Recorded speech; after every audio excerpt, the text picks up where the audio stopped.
उनको भी दिए जुबत दिए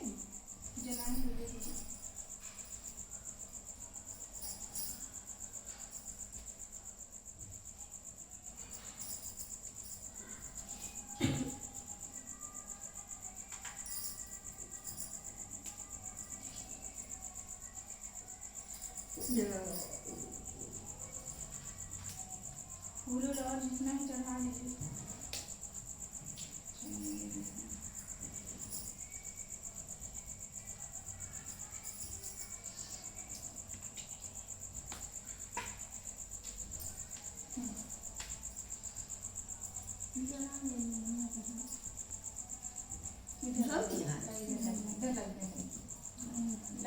अरे पूरी जलेगी नहीं, पूरा ही जला।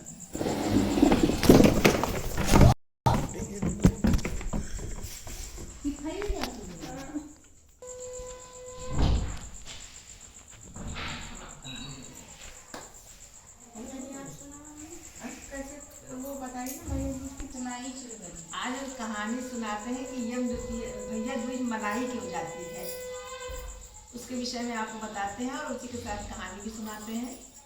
तो शनिदेव और यमराज और यमुना तीनों भाई बहन थे। शनिदेव सबसे बड़े थे, यमुना और यमराज उनसे छोटे थे। यमुना और यमराज में बहुत ज़्यादा प्रेम था और बहुत पटती थी दोनों में। दोनों भाई बहन साथ साथ खेलते थे, खाते थे और धीरे धीरे दोनों बड़े हो गए।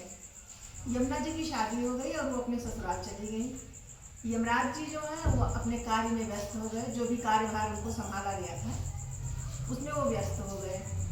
उसके बाद यमुना जी ससुराल में रहने लगी और अपने भाई को बहुत याद करती थी।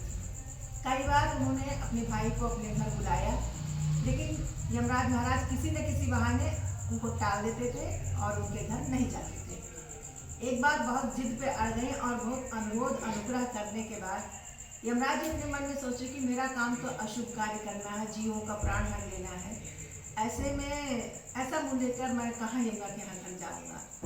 तो फिर उन्होंने अनुग्रह किया यमुना जी ने, तो कहा कि ऐसा है कि ठीक है, इतना अनुरोध करके बुला लो, मैं आऊँगा तुम्हारे घर। और बहनों उस दिन जो है कार्तिक मास की द्वितीया का ही तिथि था। उसी दिन यमराज गए यमुना के यहाँ और सबसे पहले उन्होंने नरक के जीवों को मुक्ति दिलाई थी। उसके बाद यमुना के घर गए। यमुना जी ने उनका बहुत आवभगत किया, स्वागत किया और भरपूर पकवान बना करके खाया, खिलाया, टीका किया। यमराज जी उनके इस आवभगत से बहुत खुश हुए और उन्होंने यमुना जी से कहा कि बहन आज जो भी वरदान मांगना हो तुम मांग लो।